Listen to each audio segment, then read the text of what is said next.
네, 오늘 우리 2부 예배에 함께 하시는 우리 모든 성도님들 하나님의 놀라운 사랑과 축복이 넘치길 소망합니다.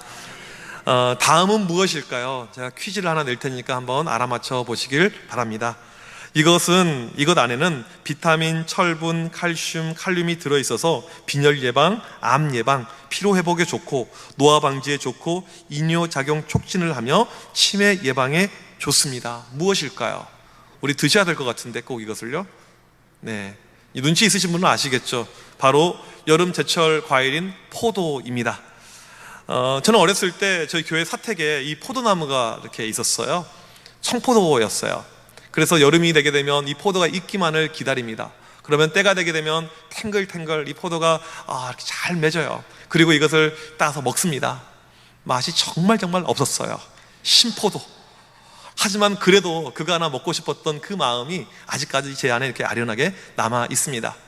우리나라 보게 되면 곳곳에 이 포도밭이 많이 있죠. 가장 많이 이제 이 재배하는 종자가 캠벨이라는 이런 포도 종자고요. 뿐만 아니라 이게 다양한 이런 포도가 우리 주변에 널려 있는 것을 알게 됩니다. 오늘 말씀에도 이 포도가 이렇게 등장을 하게 되는데 이 포도의 원산지가 어딘 줄 아십니까? 이 지중해 쪽, 이 서남아시아, 그 다음에 또 중앙 유럽 이런 지역입니다. 오늘 성경의 배경인 이 팔레스틴 지방 역시 포도의 원산지라고 할 수가 있습니다. 풍토나 기후가 딱 포도 농사하기 좋은 곳이죠. 기록에도 보게 되면 창세기 아주 앞에 이 스토리에 보게 되면 이 포도를 지은 이런 흔적이 남아 있습니다. 예수님 당시에도 이 팔레스틴 지방에는 포도 농사가 상당히 많이 있었습니다. 오늘 예수님께서 나는 포도나무다 이렇게 이야기하셨을 때 이 이야기를 들었던 백성들에게 귀에 쏙쏙 들어오는 그런 내용이었죠. 주변에 포도밭, 포도송이, 건포도, 포도주 이게 많이 있었기 때문에 상당히 그들에게 익숙했던 그런 표현이었다는 것입니다. 우리도 마찬가지인데 누군가가 우리에게 익숙한 이야기를 하게 되면 참 귀에 와닿죠. 가끔 이제 강사 목사님들 오셔서 설교를 하게 되는데 이분이 이 청파동 출신이에요. 저는 어렸을 때 청파동에서 태어났습니다. 제가 60년대, 70년대 이곳에서 열심히 놀고 잘 살았습니다. 이런 이야기를 하게 되면 우리 이 지역에 터줏대감으로 토박이로 사셨던 이런 분들 같은 경우에는 귀에 쏙쏙 들어오죠. 우리 주님께서는 이렇게 우리 일상에 있는 것을 가지고 항상 이야기를 하신 거예요. 포도밭이 널려 있는데 그들에게 나는 포도나무다 이렇게 이야기했었을 때 그들 귀에 쏙쏙 들어오는 그런 내용이었다는 것입니다. 오늘 매우 익숙한 내용의 이야기를 주님께서 우리에게 주고 있습니다. 포도나무, 포도밭, 포도에 대해서 과연 그 스토리가 가지고 있는 의미가 어떠한 의미인가 살펴보도록 하겠습니다. 먼저 첫 번째로 오늘 말씀 1절에 보게 되면 이렇게 말씀하십니다. 나는 참 포도나무요. 예수님 자신이 포도나무라고 이야기를 하시죠. 계속 반복적으로 등장하고 있는 표현, 이 요한복음의 헬라어로 에고에이미, 영어로 I am, 나는 누구다. 예수님의 자기 존재, 자신의 사역을 드러내는 이 표현이 7번 등장하는데 오늘 말씀 나는 참 포도나무요, 이게 바로 7번째 에고에이미의 표현이 되겠습니다. 오늘 주님께서 포도나무다 이렇게 이야기를 하셨을 때 이 이야기는 듣는 백성들에게 너무나도 익숙한 그런 내용이었어요. 그런 차원에서만 익숙함이 있었던 것이 아니고 다른 차원에서의 또 하나의 익숙함이 있었습니다. 그것은 무엇이냐면 성경에서 이스라엘 백성들을 포도나무라고 이렇게 이야기를 했었기 때문에 그랬다는 것입니다. 시편 80편 8절에 보게 되면 주께서 한 포도나무를 애굽에서 가져다가 민족들을 쫓아내시고 그것을 심으셨나이다.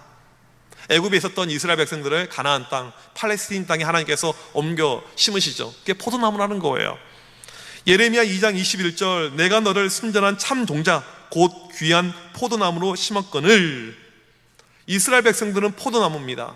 지금 예수님께서 포도나무 이야기를 하자마자 그들의 귓가에 잘 들리는 거예요. 우리 이야기하는 거구나, 우리에 대한 것이구나. 근데 문제는 무엇이냐면 구약의 포도나무 이 비유가요, 긍정적인 것이 거의 없어요. 하나님께서 포도나무를 심었는데 열매가 엉망이었습니다. 특별히 에스겔 15장에 보게 되면 이 포도나무가 낳은 것이 무엇이냐 하나님께서 따지십니다.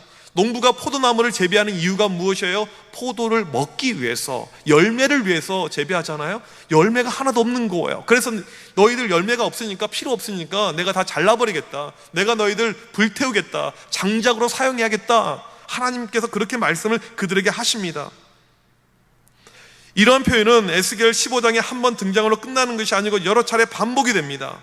하나님께서는 이스라엘 백성들을 포도나무로 세우셨는데 그들이 제대로 된 열매가 없었던 거예요. 구실을 못하는 것이죠. 쉽게 이야기하면 이것입니다.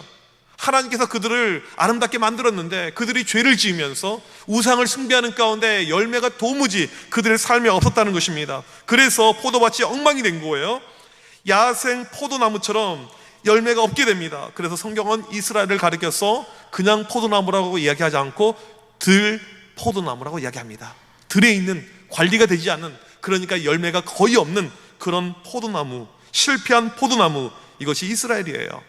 그런 가운데 오늘 예수님께서 너희는 실패한 포도나무지만 나는 참 포도나무다, 이렇게 이야기를 하세요. 진짜라는 거예요. 나는 열매가 있는 참 진짜 포도나무다, 그렇게 말씀을 하고 있습니다. 여러분, 참 포도나무를 본 적이 있습니까? 열매가 주렁주렁 맺혀 있는 이 포도나무, 여러분, 이 포도나무가 있습니다. 포도나무 아마 안 보신 분은 안 계실 거예요. 포도나무 한 그루에 포도가 몇 송이 열릴까요? 한번 알아맞혀 보세요. 맞추시면 제가 포도 한 상자 드릴게요. 몇 송이나 열릴 것 같아요? 10송이? 20송이? 30송이? 사진을 보여드릴게요. 이 나무를 한번 보세요. 한 그루입니다. 한 그루예요. 한 그루. 한 그루. 이 나무에서 포도가요, 몇 송이 나왔냐면 4,500송이가 나왔어요. 세계 신기록입니다. 우리나라예요. 전에는 일본에 3,000송이 있었다고 이게 신기록이라고 했는데, 이 전북 고창에 있는 어떤 포도밭에서 친환경 유기농법으로 해가지고 한 나무에서 4,500송의 포도송이를 얻었어요. 처음부터 4,500송이 나온 것이 아니에요. 노력해서 2,000송이, 그 다음에 3,000송이, 그 다음에 4,000송이. 여러분이 지금 보고 있는 저 나무가 참 포도나무입니다. 오늘 말씀에서 이야기하고 있는 진짜 포도나무는 저걸 이야기하는 거예요. 많은 열매를 맺고 있는 것, 이게 바로 예수님 자신이라는 것입니다.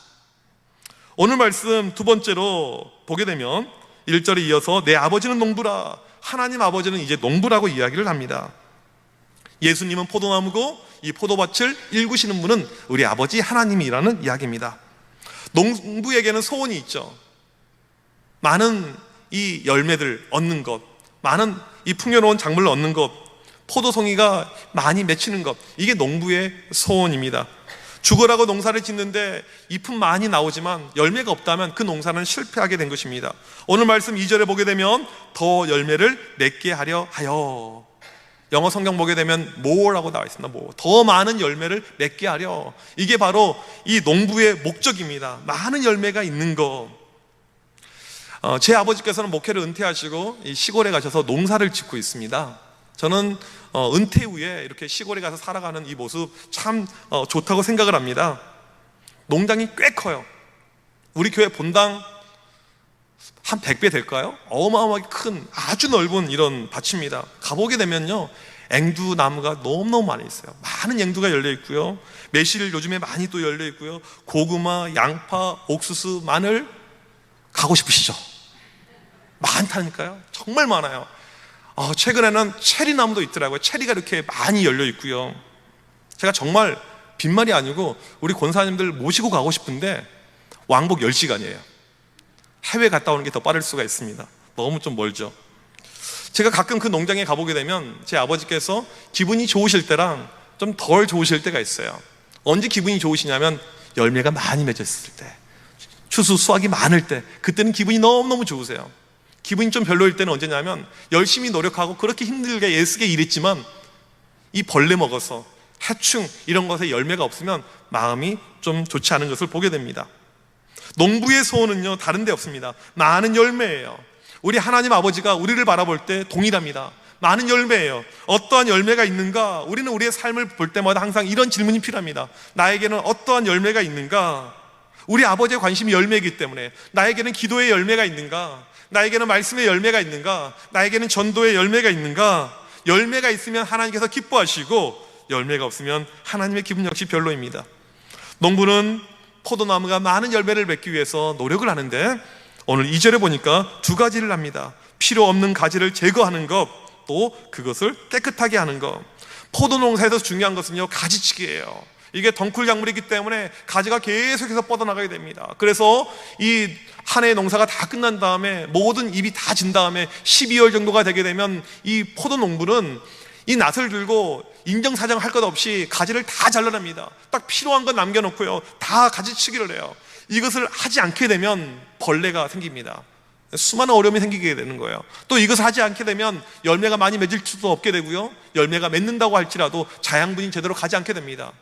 포도 농부에게 가장 중요한 것은요, 가지치기입니다. 필요 없는 것은 과감하게 쳐버려야 돼요. 그래야지 열매가 많아지게 됩니다. 이때 필요 없는 가지는 치지만 필요 있는 가지는 절대 치지 않습니다.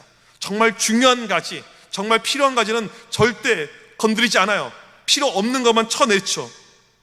우리는 늘 고민해 봐야 됩니다. 나는 과연 하나님 보실 때 필요한 가지인가, 필요 없는 가지인가, 우리는 고민해 봐야 돼요. 여러분, 필요한 가지, 필요 없는 가지의 어떤 구분점은요, 절대 나이가 아닙니다. 우리 권사님들, 아유 목사님 전 나이가 많아서요, 그런 말씀 절대 하지 마세요. 아까 그 나무 포도 4,500송이 오래된 나무예요. 오래될수록 열매 많이 맺을 수도 있습니다. 우리에게 중요한 것은 나이가 아닙니다. 하나님을 향한 열정, 열심, 지금도 쓰임받기를 원하는 간절한 마음이 있으면 그 가지가 좋은 가지, 필요한 가지가 되는 것이고요, 아무것도 하지 않고 있으면 죽어버린 가지, 쓸모없는 가지가 되게 되는 것입니다. 오늘 말씀 세 번째로 이야기하는 것은 우리가 바로 가지라는 것입니다. 오늘 말씀에서 우리를 가리켜서 포도나무에 있는 가지라고 해요. 그럼 우리가 해야 될 것은 무엇일까요? 열매를 많이 주렁주렁 열리게 하는 것입니다. 근데 오늘 말씀을 보게 되면 열매를 맺으라 이 말이 안 나와요. 성경책 갖고 오신 분들 한번 오늘 말씀 요한복음 15장을 지금 한번 보세요. 열매를 맺어라, 주님께서 우리에게 이렇게 명령을 하신 적이 있는가? 없습니다. 아무리 봐도 나오지 않아요. 왜 그럴까요? 열매는 가지가 열심히 한다고 맺어지는 것이 아니에요. 가지가 할 것은 그것이 아니라는 것입니다. 가지는요, 그냥 나무에 붙어만 있으면 됩니다. 가지가 하는 것은요, 나무에 붙어 있는 거예요. 여러분 사진을 한번 보시게 되면요, 이 포도밭이 있는데 엉망이 됐습니다. 태풍이 와가지고 엉망이 됐어요. 이 포도 농사가 여름철이 상당히 중요한데 꼭 이때 태풍이 오잖아요. 그러면 가지들이 엉키고 가지들이 잘라지고 가지들이 떨어져 나가고, 저런 가지로서는요 도저히 열매를 맺을 수가 없게 되는 것입니다. 오늘 예수님께서 우리가 열매 맺는 가지가 되기 위해서 필요한 것은 바로 이 붙어있는 것, 이것을 이야기하는 것입니다.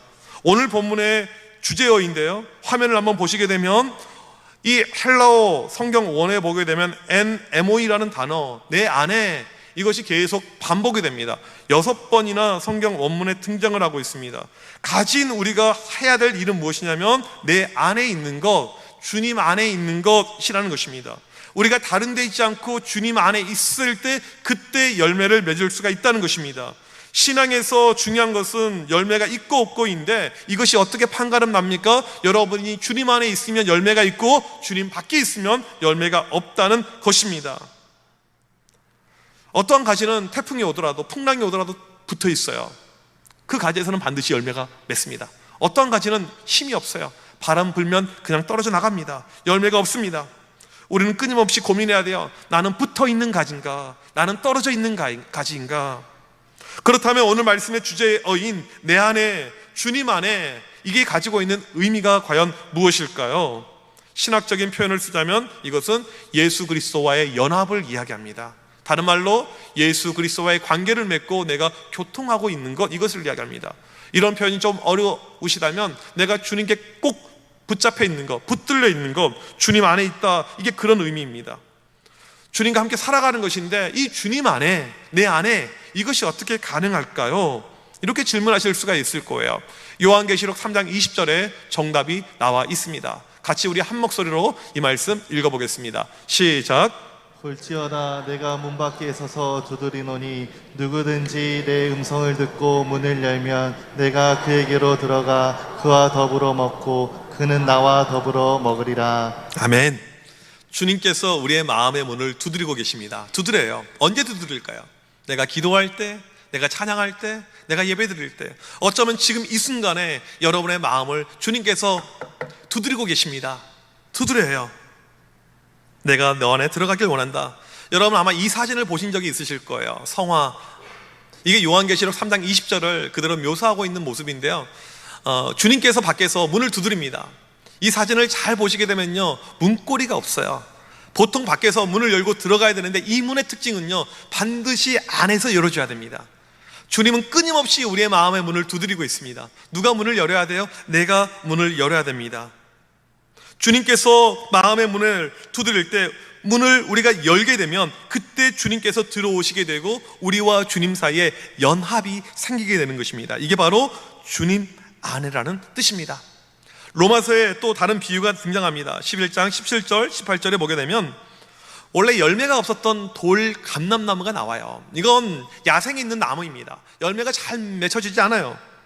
그래서 접붙임을 합니다. 좋은 참 감람나무에 접붙임을 했더니 이 나무가 바뀝니다. 종자가요. 개량이 돼서 참 감람나무가 되고 열매, 올리브 이렇게 열매가 많이 맺어지는 것을 보게 됩니다. 품종 개량이 일어나게 되죠. 예수 없이 살던 우리 인생이 돌 감람나무예요. 이 사람이 예수님을 만나게 됩니다. 이게 바로 접붙임이죠. 그리고 내 존재가 바뀌게 됩니다. 참 감람나무로. 그리고는 열매 있는 인생이 되게 됩니다. 열매 없었던 돌 감람나무가 열매 있는 참 감람나무, 이 가지가 되게 되는 것이죠. 예수님이 우리에게 찾아오시게 되면 우리는 열매 있는 그런 가지가 되는 것입니다. 따라서 우리 신앙에서 가장 중요한 본질은 주님 안에 있는 것, 주님 안에 있는 것, 내가 주님 안에 거하는 것, 이것이 가장 중요하다는 거예요. 주님을 인격적으로 만나야 됩니다. 주님이 여러분 안에 들어 계셔야 됩니다. 주님이 내 안에서 나와 더불어 먹고 마시는 소통들, 교제들이 일어날 때 이게 주님 안에 거하는 사람의 모습이라는 것입니다. 이것이 얼마나 중요한지 유명한 신학자 월리스는 이것을 우리의 삶의 최우선순위로 삼아라. 우리 삶의 가장 중요한 우선순위는 주님 안에 있는 것, 주님 안에 거하는 것, 이것입니다. 또 질문이 있겠죠. 그렇다면 우리가 주님 안에 거할 때 어떠한 유익이 우리의 삶에 있을까요? 오늘 말씀 7절에 우리에게 중요한 말씀을 주고 있습니다. 같이 읽겠습니다. 시작. 너희가 내 안에 거하고 내 말이 너희 안에 거하면 무엇이든지 원하는 대로 구하라. 그리하면 이루리라. 아멘. 여러분, 이런 말씀은요, 여러 번 반복해서 읽고 말씀을 암기하세요.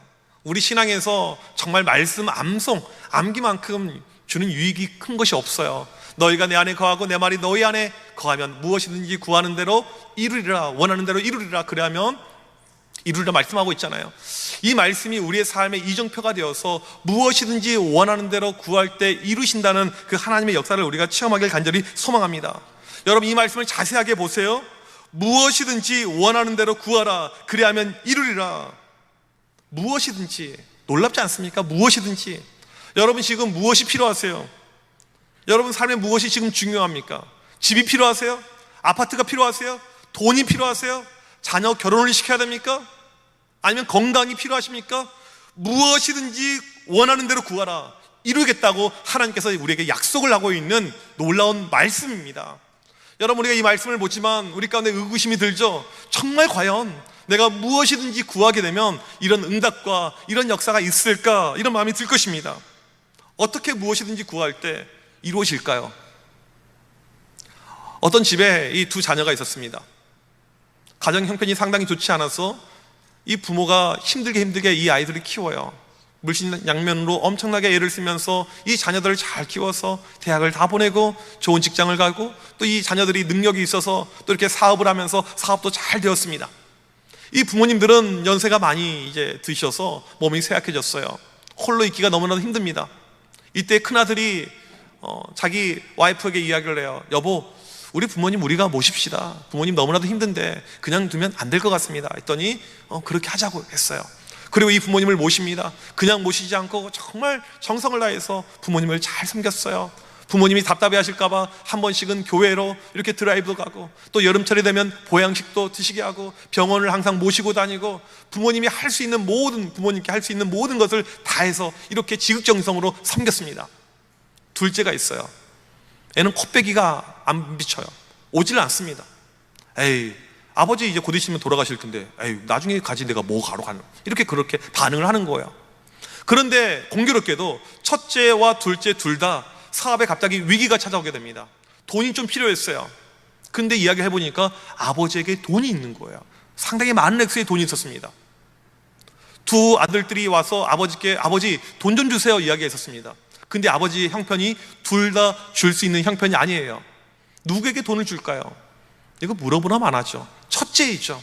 왜 첫째에게 돈을 줍니까? 바로 부모님 안에 있었던 아들이기 때문에, 부모님 안에 있기 때문에 그 아들이 진짜 아들이고 그가 원하는 대로 해줬다는 것입니다. 우리가 주 안에 살게 되면 그러한 축복을 누리게 됩니다. 우리가 주님과 함께 살게 되면 주님의 마음을 알아요. 내가 무엇을 구할 때 주님께서 기뻐하실까? 내가 무엇을 구할 때 주님께서 원하실까? 내가 어떻게 할 때 주님의 마음이 기뻐하실까? 이런 관계 속에서 무엇이든지 주님께 구하게 되면 다 이루어 주실 것이다 라고 말씀을 하고 있습니다. 주님 안에 거하는 사람은 무엇이든지 다 얻게 될 것을 이야기합니다. 8절에 다른 말로 열매를 맺게 될 것이다. 주님 안에 거하는 자는 열매가 많고 그 열매가 바로 기도 응답입니다. 무엇이든지 구하는 대로 이루어지는 역사가 나타날 것을 약속하고 있습니다. 우리 주변에도 이것을 많이 체험한 사람들이 있어요. 목사님, 저는 구하는 것들마다 다 응답받았습니다. 정말 이런 분들이 실제로 계십니다. 성경에 보게 되면 이런 많은 구하는 것들마다 역사를 체험했던 그 인물을 꼽자면 저는 사도 바울을 꼽고 싶습니다. 복음을 증거하다가 감옥에 수감되었던 이 사도 바울, 감옥에 있었지만 그는 기뻐했습니다. 빌립보서 4장 4절에 보게 되면 주 안에서 항상 기뻐하라, 내가 다시 말하노니 기뻐하라. 바울은 주 안에 있었습니다. 주 안에. 감옥이지만 기뻐한 거예요. 여러분, 감옥에 수감된 사람이, 전과자가 그 형편 가운데 누구에게 기뻐하라고 이야기를 해요. 하지만 주님 안에 있으니까 환경이 나에게 중요하지 않는 거예요. 우리 군에 가는 형제들이 있으면 제가 기도할 때 항상 이렇게 이야기를 합니다. 전방이 중요한 것이 아니고, 후방이 중요한 것이 아니고, 어떤 보직이 중요한 것이 아니고, 가서 누구를 만나는 자가 중요하다. 가서 좋은 사람 만나는 것이 정말 중요하다. 만남의 복이 가장 필요하다. 환경이 우리에게 중요한 것이 아니고 거기에 누가 계시느냐가 중요한 것이죠. 감옥이면 어때요? 주님이 계시는데, 주님 안에 있는데. 그래서 이 바울이 기도할 때 염려도 없고 근심도 없고 간절함으로 기도하는데 7절에 이렇게 나오죠. 그리하면 모든 지각에 뛰어난 하나님의 평강이 그리스도 예수 안에서 너희 마음과 생각을 지키시리라. 우리에게 놀라운 약속을 줘요.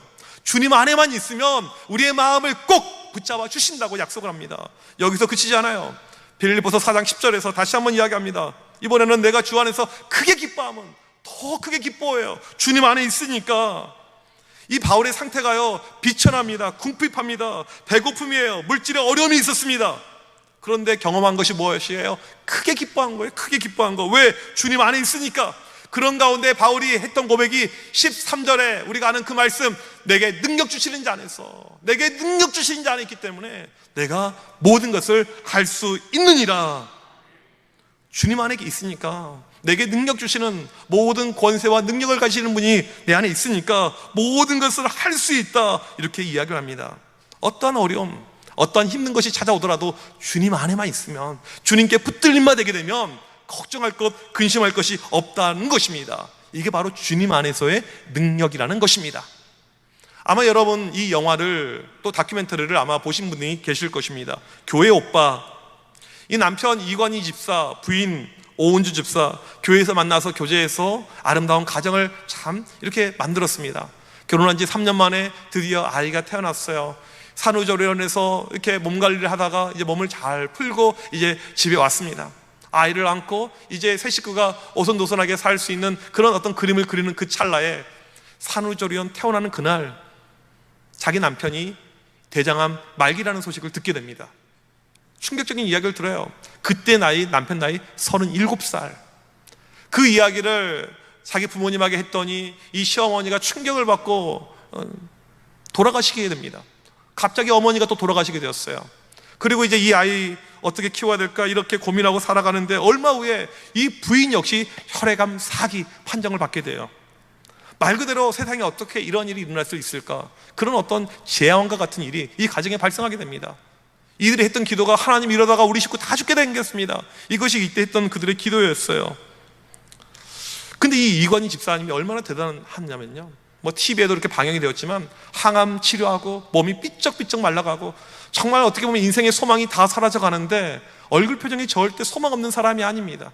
참 믿음을 가지고 끝까지 잘 버텨나갑니다. 참 얼마나 멋있었는지, 얼마나 참 그 모습이 귀한지 간증을 통해서, TV 방영을 통해서, 공중파를 통해서 많은 사람들에게 은혜를 줬어요. 그럼에도 불구하고 얼마나 살지 못하고 하나님의 부르심을 받게 되었습니다. 이 부인 집사님이 그래요. 자기 남편은 죽음을 두려워하지 않았다고, 그냥 믿음으로 살았다고. 이제 남편이 소천한 다음에 이렇게 이야기합니다. 최악의 상황, 절망의 상황, 앞날이 깝깝하고 걱정스러운데 어떻게 이런 삶이 가능했었을까? 주님 안에 있었으니까 가능한 거예요. 내가 죽어도 주님 안에 있고 살아도 주님 안에 있는데, 살아 죽는 이것이 무엇이 나에게 중요하냐? 그에게 이런 마음이 있었다는 것입니다. 주님 안에 있을 때 인생을 포기할 이유도 없고, 인생에 어떤 환란이 찾아왔을 때 그것 때문에 좌절할 이유도 없었다는 것입니다. 여러분, 우리에게 필요한 것은요, 주님 안에 있는 거예요. 다른 것이 필요한 것이 아닙니다. 다른 여러분들 어떤 물질들, 어떤 풍요들, 이것이 우리에게 중요한 것이 아니고 주님 안에 있는 거예요. 나는 오늘 또 주님 안에 있는가, 주님 안 밖에 있는가, 이것이 가장 중요합니다. 주님 안에 있으면요, 어떤 노력할 필요도 없어요. 그냥 붙들림 바 되기만 하면 됩니다. 여러분, 주님 안에 있길 간절히 축복합니다. 어떠한 어려움이 오더라도 이겨낼 수가 있어요. 환란이 오더라도 주님께서 우리에게 힘을 주십니다. 주님 안에 있을 때, 오늘 이 자리에 함께 하시는 모든 분들 주님 안에 있길 주님의 이름으로 간절히 축복합니다. 우리 시간 같이 찬양하실 때 우리 자리에서 일어나셔서 이 찬양 우리의 마음에 고백이 되길 간절히 소망합니다. 나의 안에 거하라. 나는 내 하나님이니 모든 환란 가운데 너를 지키는 자라. 주님 안에만 거할 때 주님께서 우리를 꼭 붙잡고 오늘 또 지켜줄 것을 약속하고 있습니다. 우리의 믿음의 고백으로 간절히 찬양하길 원합니다.